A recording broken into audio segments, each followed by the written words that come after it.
Welcome, everyone. Today you are joining us for the APOTcalypse, Identifying Cannabis-Impaired Drivers in a Changing Culture. So we're so glad that you could join us here today. And don't forget to introduce yourself, where you're from, and your organization in the chat.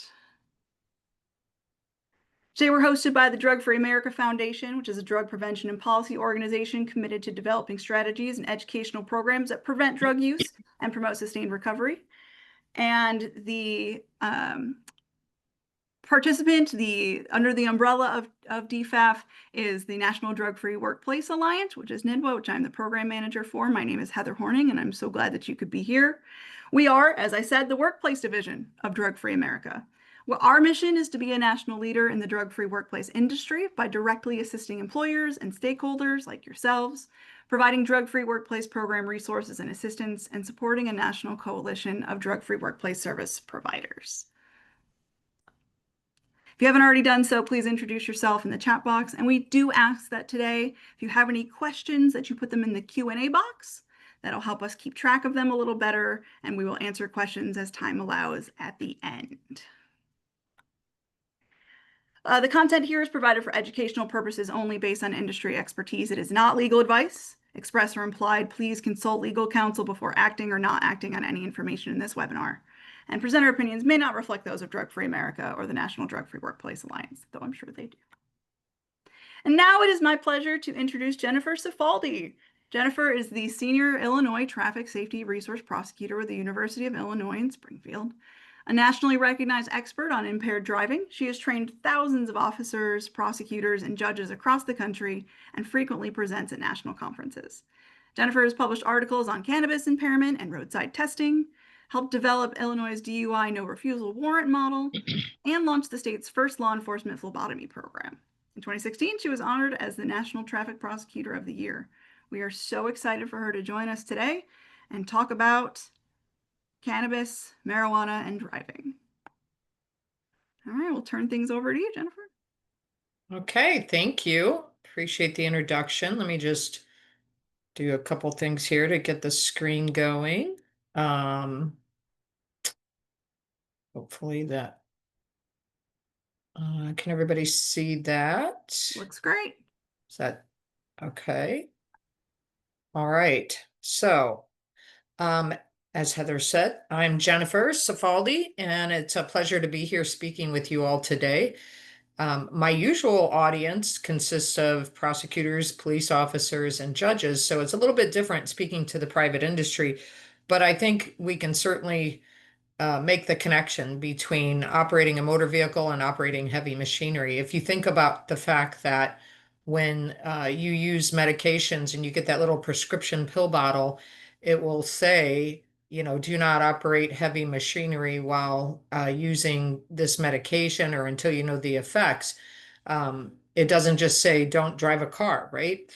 Because we know that there's a lot of similarities. So it's very similar, the parallels between the two. So with that, let's get started. I don't know why my thing is not advancing. There we go. Just a quick disclaimer. Of course, I use information that's taken from the internet, but it's for educational purposes and and not for any other reason. Also, anything I say should not be construed as legal advice. So today I just want to talk a little bit about a couple of things, how we need to change the cannabis narrative. We're going to talk a little bit about how the impaired driving statute reads. I can give you Illinois' version, and we'll talk a little bit about that. How do we spot indicators of cannabis impairment? And that should be very relevant for you all as industry leaders. And we want to understand some fundamental differences between cannabis and alcohol. We can use field sobriety tests for cannabis, and I'll talk a little bit about that. And we want to talk about what training programs can assist officers and just how we educate the public. So first of all, I just want to talk about the cultural shift. There's definitely been a cultural shift. I know, like back when I was in high school many decades ago, you know, the kids who smoked pot, those were like the party kids, the stoners. And unfortunately, it's becoming so much more normalized that from my information and speaking to schools and kids is that It's more like the nerds who drink alcohol and the cool kids all smoke pot or they vape. So we're going to talk a little bit about what we're up against and have we just given up? Sometimes I feel that way. Before we do, I want to share with you the most recent one that I have, the US cannabis map. And if you look at my state, it's green. That means we are legal, and I don't like that word, but I'm going to use it, legal for recreational use. We look at your state, it's blue. That means medical use, at least if you're from Florida. But I want you to pay attention for a second to Texas. If you look there, it's illegal. Now just remember that, and then we're going to advance to the next slide and talk a little bit about how it's just been so normalized. I remember back probably, I don't know, 10, 12 years ago when I went out to Denver, and it was the first time I had been there. It wasn't the first time I had been there, but it was the first time I had been there since cannabis had become legalized there. And I was just shocked at how many dispensaries there were, how open it was, because while I was in Illinois, it was still considered kind of taboo. And we didn't really advertise it like they were in Colorado. This I just added this recently because I remember I asked you to remember that Texas was fully illegal, right? Well, I was in Austin 2 weeks ago doing a judicial conference, and my training partner and we were walking back from a restaurant, and we stopped in what I'm going to call a bodega, like a convenience store. This was not a dispensary, and we were just looking to grab some, regular like sodas to drink for the next day, just to take to our hotel room. And I saw this sign that said something about THC drinks. And so we took the sign up to the clerk and we said, "Where are these?" And he pointed over to a section, and they were mixed in with regular like energy drinks. And you really had to pick up the can and look at what it said to even recognize that you were buying something that was not a typical energy drink, that it was actually a drink that contained Delta 9 THC. And if you look specifically at this one over here on the left, the Looper one, you look up here, 50 milligrams of Delta 9 THC in that drink. That is unbelievable. That is a extraordinarily high amount. And then here, this one, I think this one it's hard to see on here, but this was a lower level one. This one here is 23 milligrams, and it's being, promoted as, oh, organic, hemp. Well, THC, Delta 9 THC is very impairing. And a lot of these, even though they may say hemp or CBD, if you look at the back of this one over here on the far right of the screen, is 25 milligrams of THC, 25 milligrams of CBD. But I was just blown away, and I'm thinking, wait a minute, Texas, it's not even supposed to be legal, right? So the next day after we, excuse me, had presented, and we were in a ride share heading to the airport, we drove past this. Keep Austin stoned. So you hear food trucks, this is a weed truck.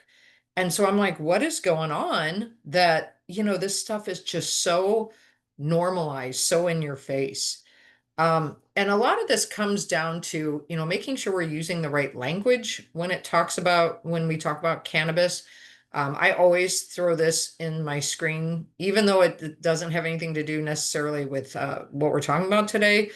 Just about as far as using the correct language, that everybody in my state who knows me as a teacher and a presenter knows that they are forbidden to say the A word in front of me when it comes to impairment, because this is a crash. There's nothing accidental about putting a substance in your body and getting impaired and then picking up, the keys to either, a motor vehicle, a boat, a motorcycle, or even operating heavy machinery. There's no accident involved. That's a crash when you're impaired.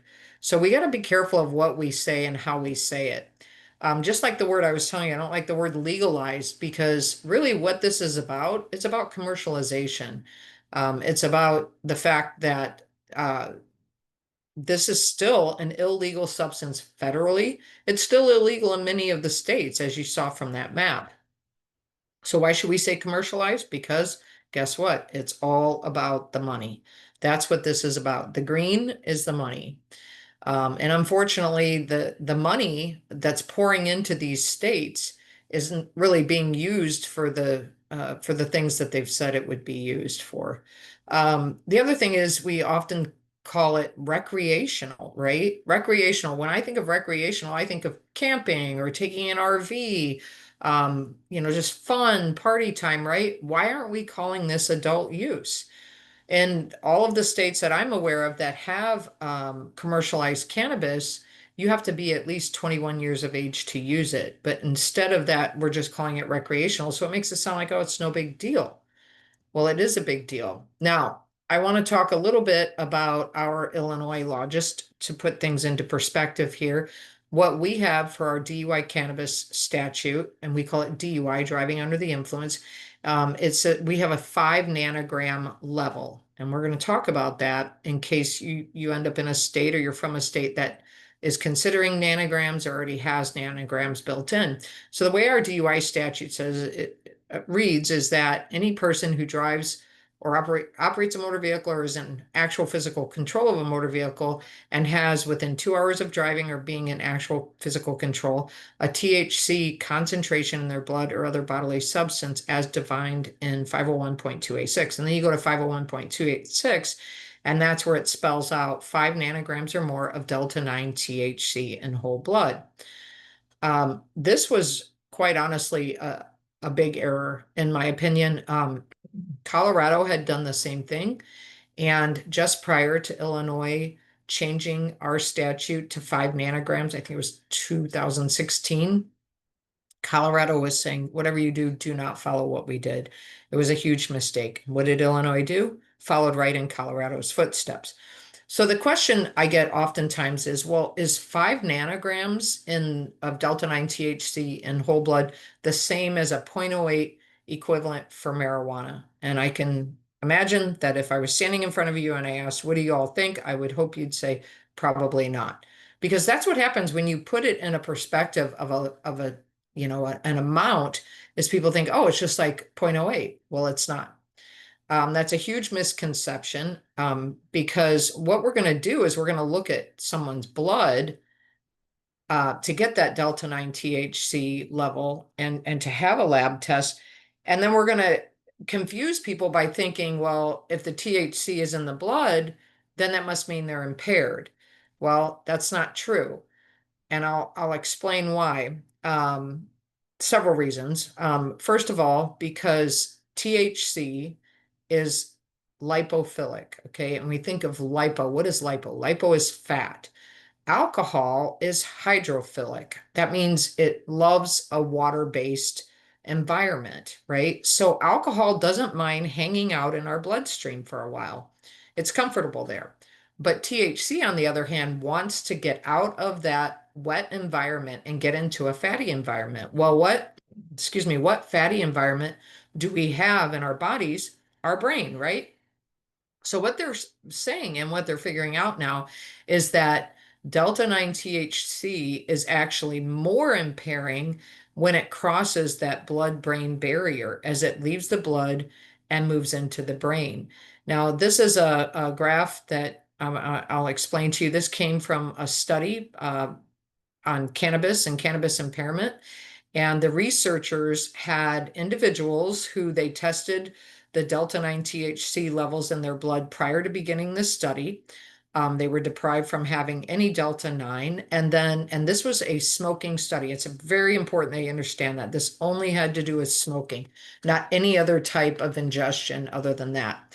And so what they did in the study was they had the individuals smoke. Down at the bottom here is our time. Up to the left, on the left side of the screen, you'll see the THC concentration in their blood, specifically delta 9. And so what they did was they had them smoke for approximately 20 minutes.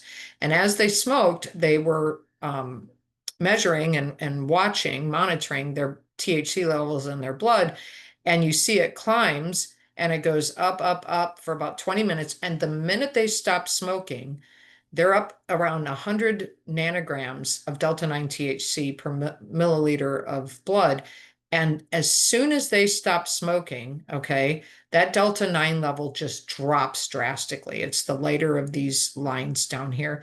And you go out to, let's say, the 2 hour level, or 2 hour limit, because in Illinois, officers only have 2 hours to get that blood draw.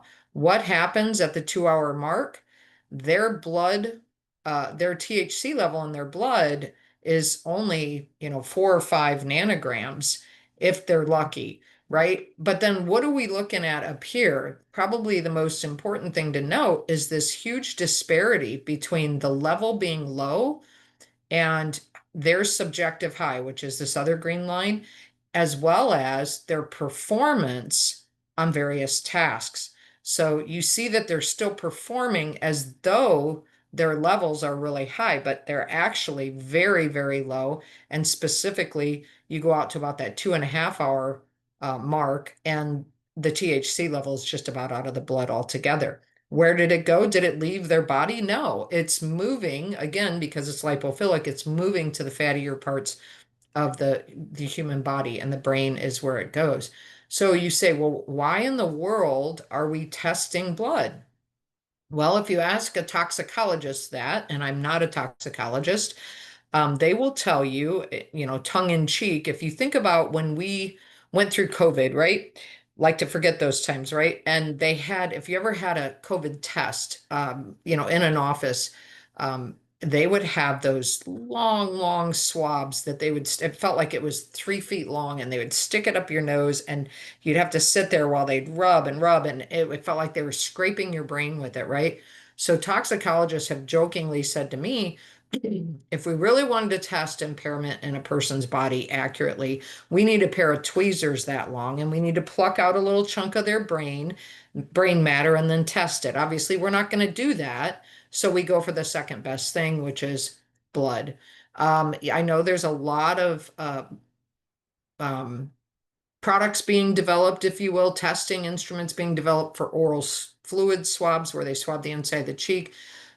There's some positive things that are coming out of it, but the reality is they still need a lot more development. There's things they can't do, which is like they can't distinguish between just debris in the mouth or delta 9 THC, contamination from food, those types of things. Plus, their thresholds are not as low as they should be. A lot of times they won't show up as a positive test until they are like 25 nanograms or more in the system. So, just like the breathalyzer test, it took years and years of developing till they could get to the level that they're at. So when I train police officers and prosecutors, one of the things I always tell them is, hey, we know what a drunk looks like, right? We cannot be wearing beer goggles when we pull over people. Officers should not be looking for a drunk. Their job is to detect impairment, and impairment comes in a lot of different forms. And when prosecutors are proving these cases, they need to be able to prosecute somebody for being impaired, not just drunk. I just did a training up in Chicago last week, and unfortunately, these prosecutors told me they are losing their cannabis impairment DUI cases because of the fact that the judges take a look at the video and they go, he didn't look drunk to me. And it's like, well, because he wasn't. He was impaired, and that's what we need to focus on. It's just important to note that when it comes to cannabis or marijuana, this is not just, oh, yep, saw drunk, arrested, same, saw person high, arrested, same. You got to dig a little bit deeper. So how do we prove that the person's normal faculties are impaired? And that's kind of the phrase they use in Illinois when talking about operating a motor vehicle safety is whether their normal faculties are impaired. Well, can we use those standardized field sobriety tests? And even though I know I'm not discussing this or not presenting to you all as a bunch of police officers, I think just in our normal day-to-day lives, we probably have some familiarity with what the officers, those tests you see the officers do either on TV or on the side of the road. I'm going to talk a little bit about those. In Illinois, they actually, interestingly enough, when they passed the cannabis legalization or commercialization statute, they put in there that the standardized field sobriety tests were approved by NHTSA and that they are a divided attention task, which that's true. But they put in there that they are intended to determine if a person is under the influence of cannabis. I can tell you that is absolutely untrue. The standardized field sobriety tests were actually developed way, way back years and years ago to detect a person under the influence of alcohol at a certain BAC. So this is absolutely error on part of our legislators, but I do like the fact that they are saying, hey, officers can still use these tests to determine if somebody's impaired. That part's accurate. So let's talk a little bit about those field sobriety tests. And again, recognizing that you are probably not as intimately familiar with them as my audience usually is, I think we can kind of wrap our heads around the general purposes of the test. A lot of people, if they don't understand it, they're just like, well, what the heck is this? Why is this person walking in a line? Or why are they, having to count and do all of these things? Because if you think about it, it's a psychophysical test. Psychophysical meaning mind and body working together. Well, why would we want to test that? Because that's what we do when we're in a vehicle, right? Our body is thinking and working through tasks, and our mind is thinking of things like, where are we going? We'll break those down in a minute. But our body has to respond to what our mind is thinking, and they work as a unit together. And the field sobriety test, they don't know the difference between alcohol and other drugs. It's not like they alert a particular way, but they're just used to determine if somebody's impaired, regardless of what is the impairing agent. They're not driving tests, they are divided attention tests, and they test various tasks, such as the person's ability to listen to instructions, remember those instructions, follow the instructions, maintain attention to the task at hand, then physically perform the task and perform more than one activity at once. And they're not just sensitive to alcohol only. So when we start talking about cannabis versus alcohol, we need to recognize that cannabis is much more mind altering. You have less likely to have less obvious physical effects. In other words, take off those beer goggles, right? And if you look on the at the picture on the right side of the screen there, you'll see all the various parts of the brain that cannabis affects. And remember, cannabis is heading straight for that brain, right? And it's going to affect things such as impulse control, emotional control, flexible thinking, working memory. Memory's a big one, and that's where officers see a lot of problems on the field sobriety test, because the way that the field sobriety tests are done is the officer will first verbally instruct it, then they will physically perform it, and then they will have the person perform it as well. And so they're getting the visual plus the audio, and their memory is no good when it comes to cannabis. And a lot of times they'll ask over and over again, what was I supposed to do? How do you do that? How many steps do we take? Because it's hitting the cannabis is hitting those executive function parts of the brain, and it's causing a deficit. So if we look at common effects from cannabis use, it's interesting when I throw this out there, because you see so many different things, and I'm not going to read the whole screen to you, but it's everything from relaxed to euphoric. And you're like, well, that's kind of different, right? Those are kind of different ends of the spectrum. I know if you're like me and you think of, if you're from my vintage era, as I like to say, then you think of cannabis, you probably think of like Cheech and Chong. I know I'm showing my age there. And just like totally chill, hey, what's up? Kind of calm. But instead, we're seeing things where they have very heightened senses. Their body is actually tremoring. There's mood changes, panic and paranoia, and we'll talk about why here in a minute.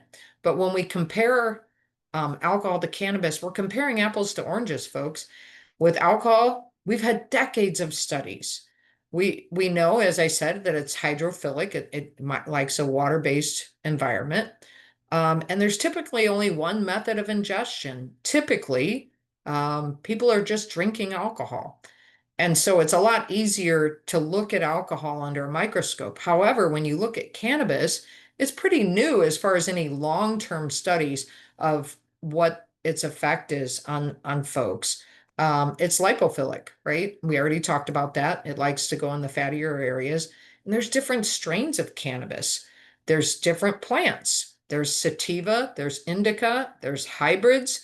And one of the things we talk about when we talk about indica, indica is one part of the plant that if you're smoking indica, you're going to be likely to feel like you're in the couch. That's how they tell the officers to remember it. Sativa, on the other hand, is going to give you that more euphoric, like hyper, more creative side of of yourself is going to come out. And then you can do a hybrid. So if you think about maybe a person who uses, who claims to have medical cannabis use, then they may take sativa in the morning to get them up, get them kind of euphoric, get them, some energy. And then maybe by the middle of the day, they might be doing a hybrid. And then by the end of the day, they're going to be using indica to kind of come down and relax and just have a calm night.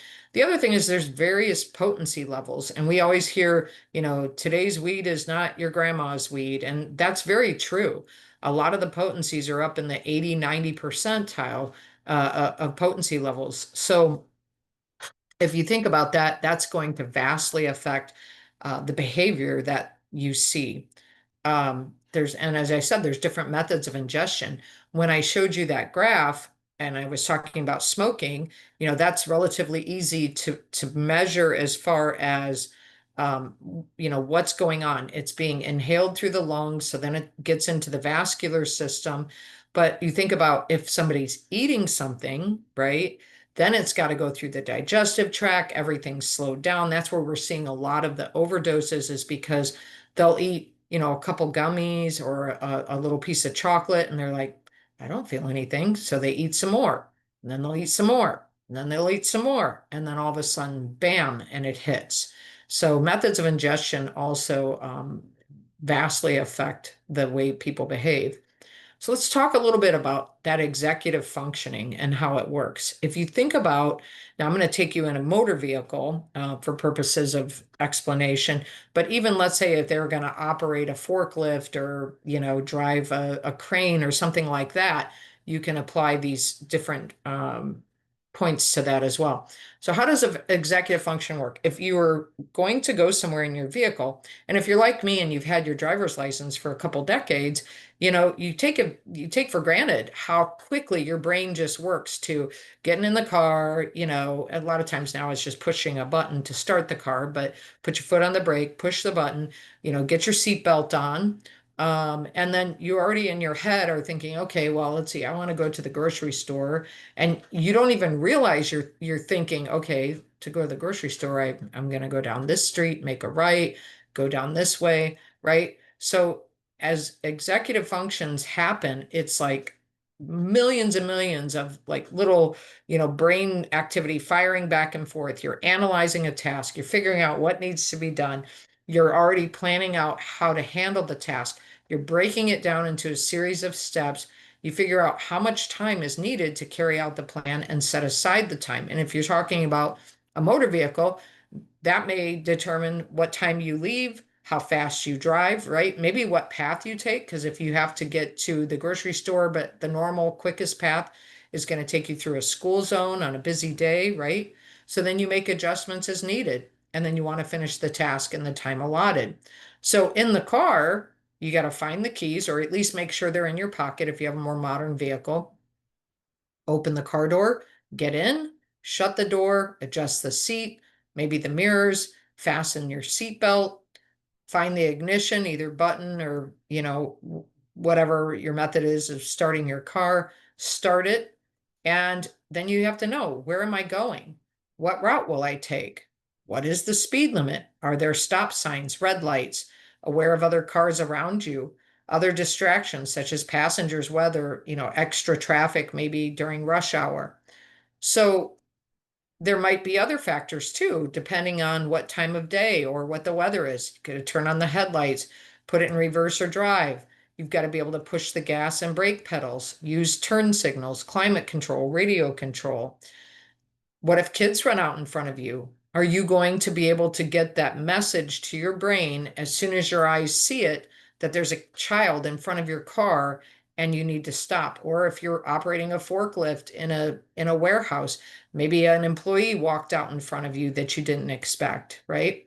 So let's talk about how these field sobriety tests work when it comes to cannabis.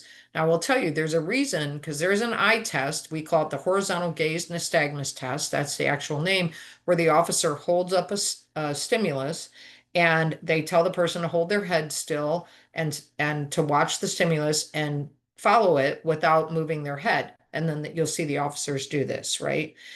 The reason why I'm not talking about this or have a slide on it is because if the person is only impaired by cannabis, and I say only because a lot of people are using poly drugs, then the officer is not going to see any clues on the horizontal gaze nystagmus test. Now, they still do the test, but it's not a test that will typically yield any clues for the officer if cannabis is the only thing on board. So let's talk about that. We call it the walk and turn test.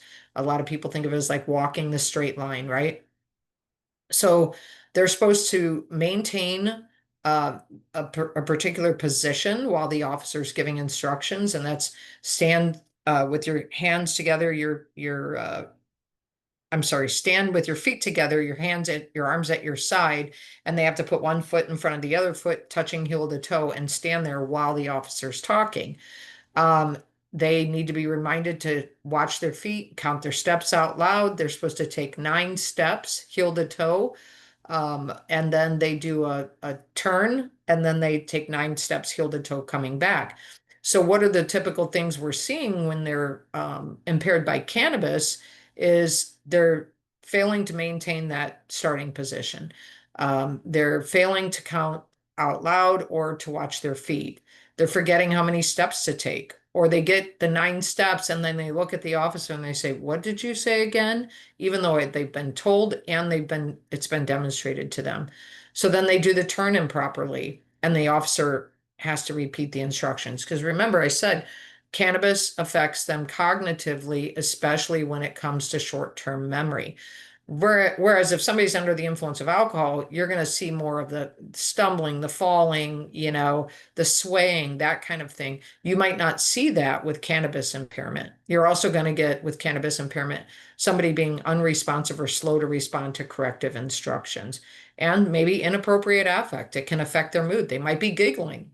I don't know that I'd be giggling if I was on the side of the road with an officer who thought I was impaired. Unless I was impaired, then I might be giggling. And that's the kind of stuff they're seeing. Let's talk about that one leg stand test for a bit, the mental impairment that's behind it. Again, and then the first thing I put is leg tremors. The reason I have leg tremors on is not a mental impairment. If you've ever had like a nervous twitch, like sometimes I've gotten them on my eye where it's like, and you feel that. A lot of times people who are under the influence of cannabis it's visible in their legs. The officers, I've seen videos where like the back of the person's pants are just like shaking, moving. Sometimes they'll see it in their eyes as well. If they close their eyes, their eyelids will tremor like that, and it's something they can't control. They'll forget to look at their foot because they're supposed to do that when they're doing the one leg stand. They won't be able to count. They're supposed to count out loud, 1001, 1002, all the way up until 1030 or till the officer tells them to stop. And they don't count out loud. The officer again has to repeat those instructions. Unresponsive or slow to respond to the corrective instructions. And again, that inappropriate affect, or forgetting the instructions altogether. So if you think about it in your fields, if you're seeing some of these things, inappropriate affect, just having to tell something one of your employees over and over again, and they just maybe have that blank stare on their face, you know you're going to probably start to wonder, like, what's going on here? Why isn't this person getting what I'm saying? Now I'm going to show you a video, and I want to preface it by saying, and I show this video thousands of times in almost every presentation I do on cannabis. But I always preface it by saying there is language in here that I absolutely do not subscribe to. And I'm going to apologize if it offends you, but I think the educational value of this video is so important that I'm asking that you overlook the language used. This is a young man who you see here, and he's got a vape. And we're going to watch him actually vape what he says is almost pure THC. He calls it bubbly. And you're going to see how fast that THC hits him. And why I want to show this is because we need to undo that myth or that fake idea that cannabis is just cool, it's chill, these people aren't dangerous, because this is what the officers are seeing as these folks are getting heavier and heavier into their use with this type of high potency THC. So here we go. He's great. See?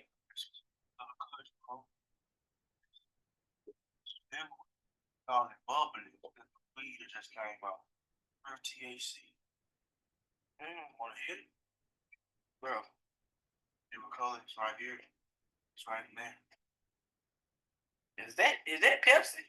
Nigga, no, nigga, that's that new weed, nigga. That's that new weed. What is you looking at, man? That's that.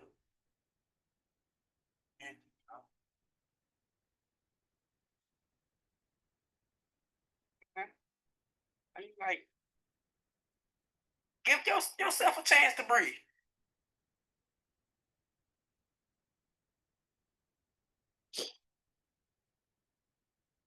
Nigga, is you tricking it? Come on, man. Hey, come on, man. Bro. Come on, man. Hey, dude, chill, man. Get off me, man. Hey, my hair on fire, man. My hair on fire. Bro, you chill, man. That ain't nothing but a vape. That ain't nothing but a vape, bro. That ain't nothing but a vape. That ain't nothing but a vapor. That ain't nothing but a vapor, bro. Man, this nigga tripping for real, bro.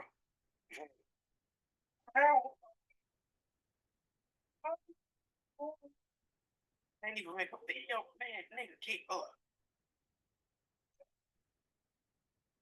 Man, this nigga tripping for real, man. Man, nigga.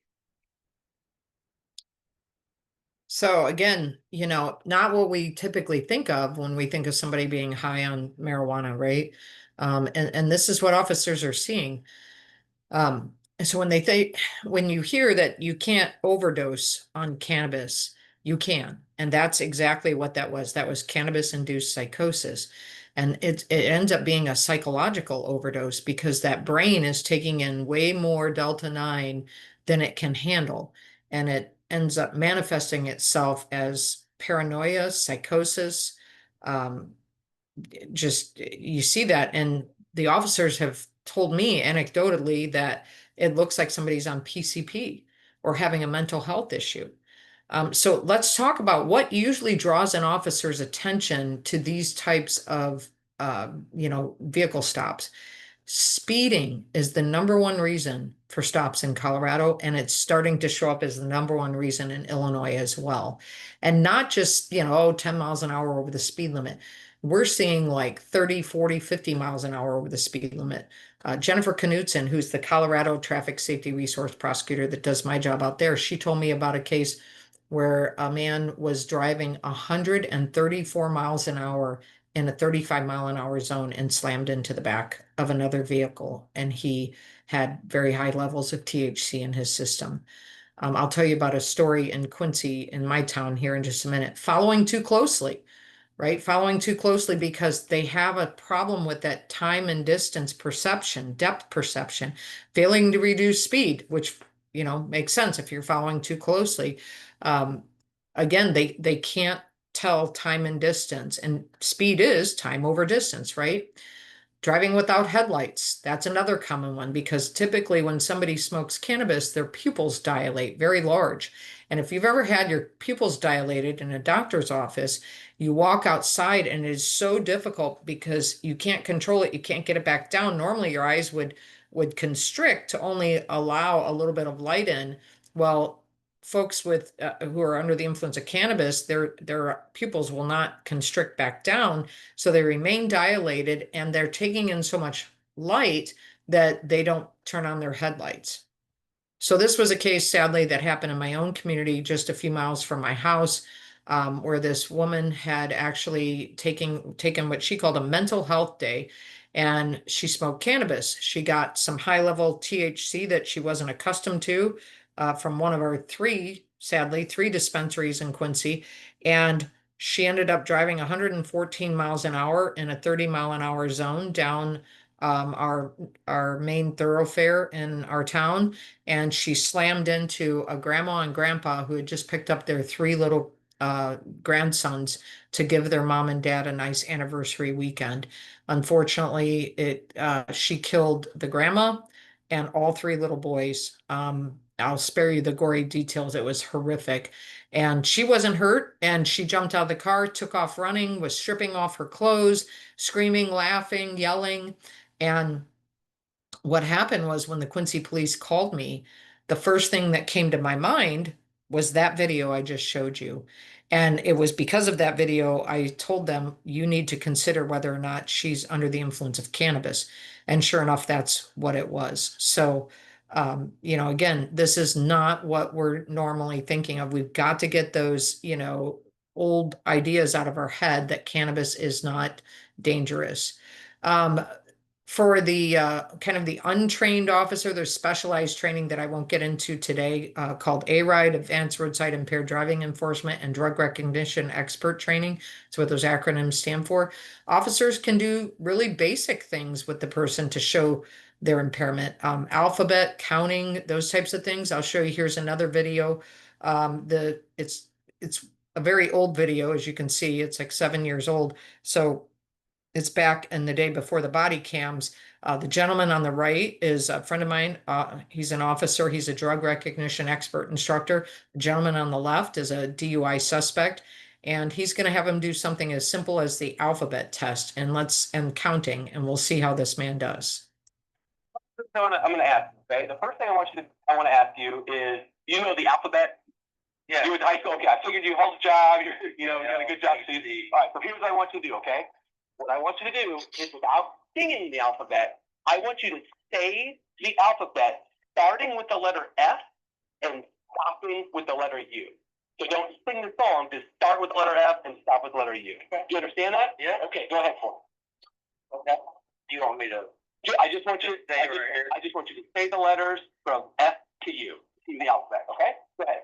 F Y P D C E W P Q W X Y W Z. Okay. All right. What about the actual alphabet? Do you know the alphabet? Can you say the alphabet for me, starting with the letter A and going all the way through Z? A B C D E F W Y X G W X Y G W X Y I W K W X Q W Y W K.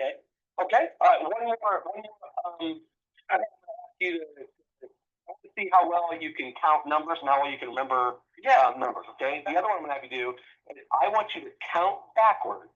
Okay? I want you to start with the number 64, okay, and I want you to stop with the number 56. Okay. So count backwards from 64 down to 56. Do you understand that? Yeah. Okay. Go ahead and do it for me.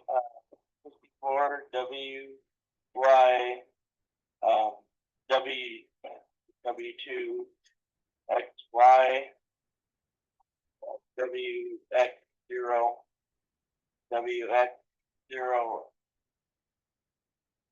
W X 0 Y X. Okay, Tyler, you can stop there. I think the thing he said next was turn around and put your hands behind your back. It wasn't difficult to see that this person should not be behind the wheel of a car or operate any heavy machinery, right? If I were in a trial and this was my defendant, I would ask a jury, would you feel comfortable having this man pull up and load your kids onto his school bus? Answer would be absolutely not. So you can see even the most simple tests or tasks that test somebody cognitively, it's very difficult for folks who are cannabis impaired to do. So what's our job? Our job as police and prosecutors is not just paint a picture, but paint a masterpiece. Because typically when officers come across these folks, they may look like this when they arrest them, but they're going to walk into court and look like this. They're going to be all cleaned up, right? So we've got to be able to show, what does a drugged driver look like? They come in all shapes and forms. Everybody's doing it, right? I've prosecuted doctors. There might be a soccer mom or soccer dad who's taking, alprazolam to get through the day. And it just seems like cannabis is so prevalent. And when we continue to commercialize it and make it and normalize it, then we're just fighting an uphill battle. So what's law enforcement doing? Again, we're putting on lots of these impaired driving, specific to cannabis and drug impairment classes, advanced roadside impaired driving education. We have drug recognition experts, which are known as DREs, and we do a lot of DUI drug courses for prosecutors. Just some tips. We're about to wrap it up here. If you're in a state that has not commercialized it, be ready for it, because it's really difficult. Usually once they open the door with medical, legal, not recreational, adult use, commercialized cannabis is not going to be far behind it. The other thing is, I would say, make sure that your laws cover more than just Delta 9. It's a little cat and mouse game with the legislators, and then with the pro cannabis folks, because Delta 9 is just one of many components of the cannabis or the marijuana plant that is impairing. There's Delta 8, there's Delta 10, and all we did was address Delta 9. So it makes it difficult when you limit yourself in your laws with just talking about one particular drug. I would encourage you to stay away from nanograms, because judges and jurors, they get married to these legal limits, right? And they think, oh, somebody's got 4 nanograms, well, they must not be impaired. Well, that's not necessarily true. The other thing is, if somebody smokes all the time, they may be used to operating at 6, 7 nanograms. So you may have a person that doesn't look very impaired. So really what you want to look at is having laws that reflect that the person is impaired and unsafe to operate a vehicle. Push for those, for your officers to have that extra layer of training, and have a robust drug recognition expert program, which I know Florida does. Collaborate with agencies to share information and educate. And that's where I give hats off to Heather's organization for having me on here today, just to be able to share. There's also organizations out there like is the NMI.org. It's actually now called the Marijuana Impact Group, but I think their website's still the NMI. They've got lots of information out there. And I want to kind of just wrap it up. Here's a quote from a doctor in Colorado, and I just think it's profound. And this was actually quite a few years ago. It said, Dr. Karen Randall, she said, the legalization of marijuana has damaged rather than helped Colorado. I think the public needs to know that we are not okay. The grand experiment is not going so well. I don't think the public is hearing about this as they should be. The cannabis industry is very, very powerful and strong. With alcohol, we've gotten that message. We know buzz driving is drunk driving. Don't drink and drive, right? What types of media is out there about cannabis? Not enough. In fact, they've given marijuana its own holiday. That's 4/20, April 20th. April 20th at 4:20 in the afternoon is the big celebration of cannabis. And if you look at this picture here with all of the smoke, and you talk about throwing in the flag on enforcement, this was taken outside of the Denver courthouse on 4/20. And it is illegal to smoke cannabis in public in Colorado. And look at what they're doing right in your face, right? So I'll just close with this PSA out of California, see if it'll play here. I think this is a wonderful public service announcement. We need to have these all across the United States. I can smoke and drink a little and be fine to drive. No, you can't. I actually drive better when I'm high. No, you don't. The police can't tell that I'm driving high. Yeah, we can.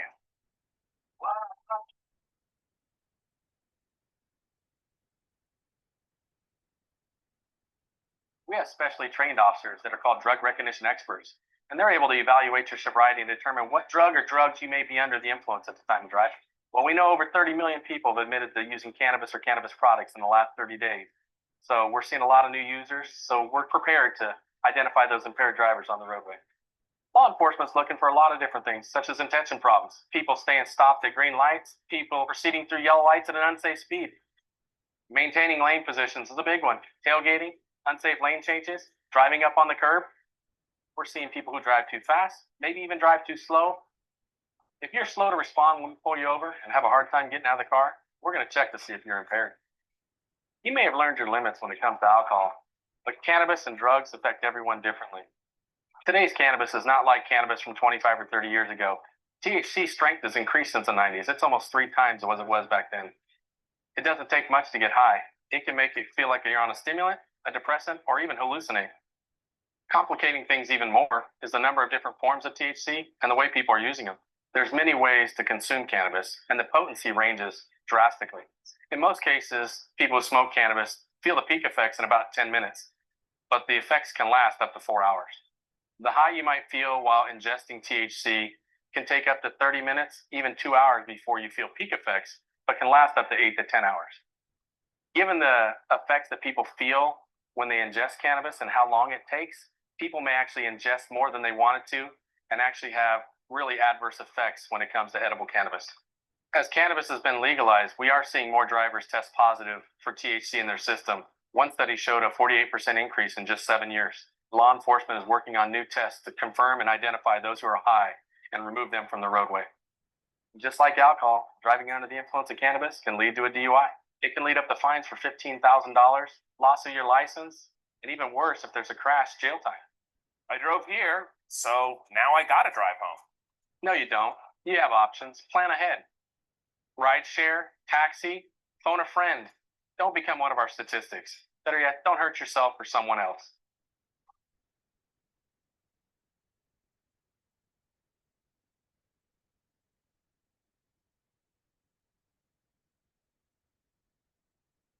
Oh, hold on here.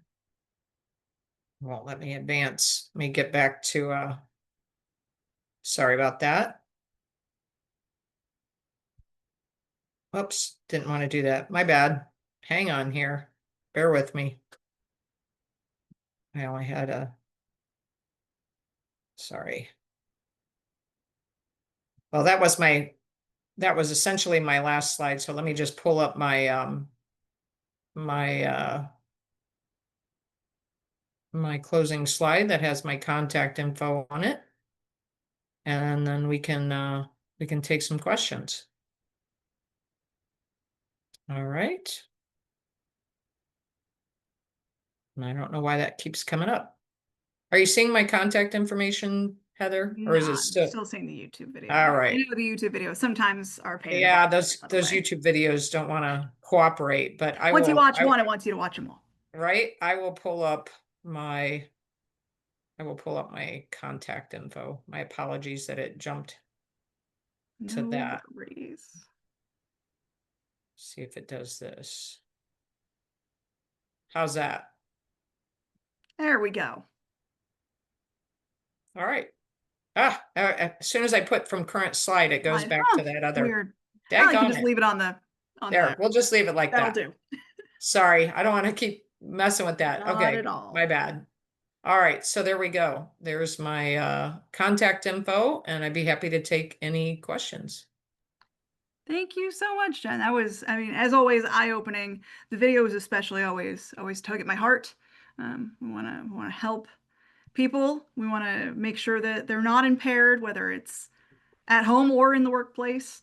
And it's always great to hear more about the police officers who are trained in this, because I know that was something that I didn't know a ton about before I started working in this field. So I'm sure that's new news to a lot of people, that there's a lot of Yeah. people out there that can help. Absolutely. And that's what we're not here to demonize anybody or their behavior. We're just here to keep the roadways safe and your Absolutely. workplaces safe as well. I 100% agree. Well, here's a last call. There's no questions in the Q&A box just now. I'm going to flip through the chat. This is your chance. If you have any questions for Jen, this would be the time. It's a really comprehensive overview, so I really appreciate that. Sure. Absolutely. Oh, we've got one from Julie in the chat. Is All anyone right. trying to pass laws in Illinois to strengthen the THC DUI? I know that that's something we're dealing with. Yeah, we are. I'm on several different committees, And that's almost part of the problem is there's so many different committees, and you got the, toxicology committee over here working, and they want one thing to do. They want it one way. And then there's others who, are more the field prosecutors like my group that are like, hey, this is what we should be looking at. So it's really hard to get everybody on the same page and agree to something that kind of works for everybody. So, and next question. Totally. Julie, just follow up saying that we're struggling I know there are multiple states struggling with this, that because there's not great guidance on the difference between delta 8 THC and delta 9 THC, that basically it's saying, well, if we can't differentiate, then what do we do with it? Well, and that's again where we need to be looking at impairment, right? Whether it's from Delta 8, Delta 9, whether it's from a prescription medication. I actually was just talking to one of my drug recognition expert friends last week, and he wrote somebody for a DUI for driving under the influence of caffeine. They had taken such copious amounts of it that they were just not safe to drive. So that's where, again, you know, rather than spending a bunch of time trying to talk about the difference between Delta 8 and Delta 9, and I don't know a lot about Delta 8 as much as I do Delta 9. Just stop worrying about that stuff and think about, are they impaired? Should they be behind the wheel?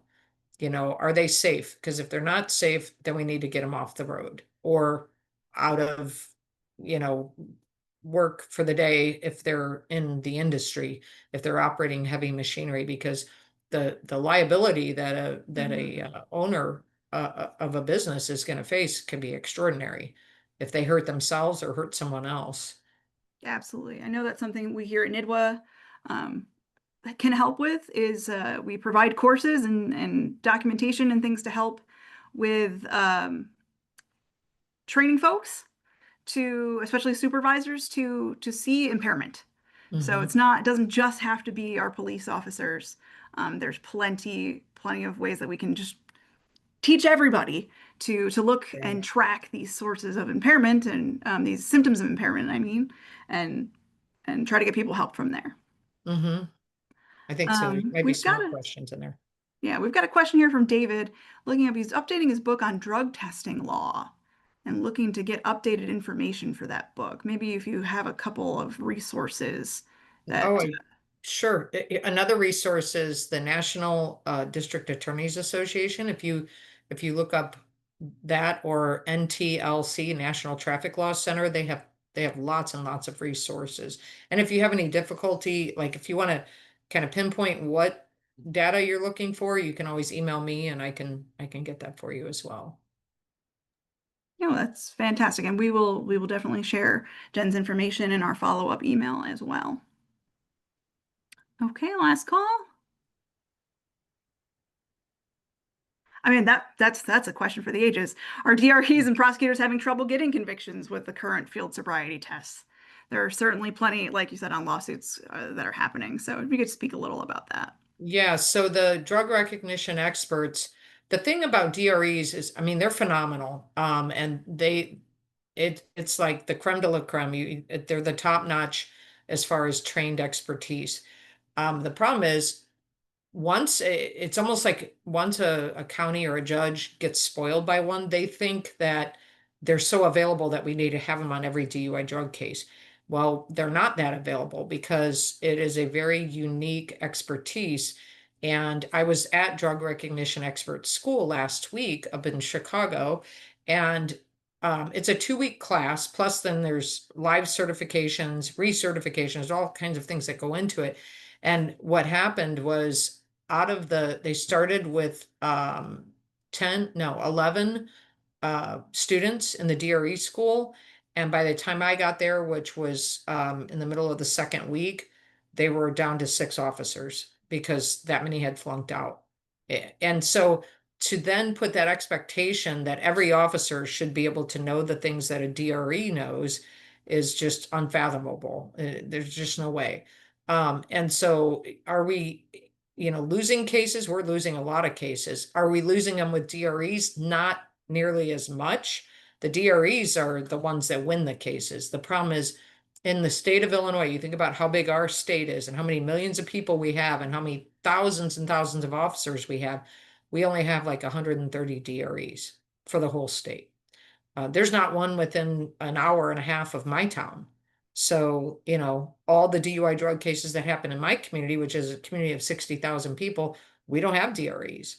And that's the problem, is this high expectation that you have to be a DRE to be able to talk about a DUI drug case. And that's not true.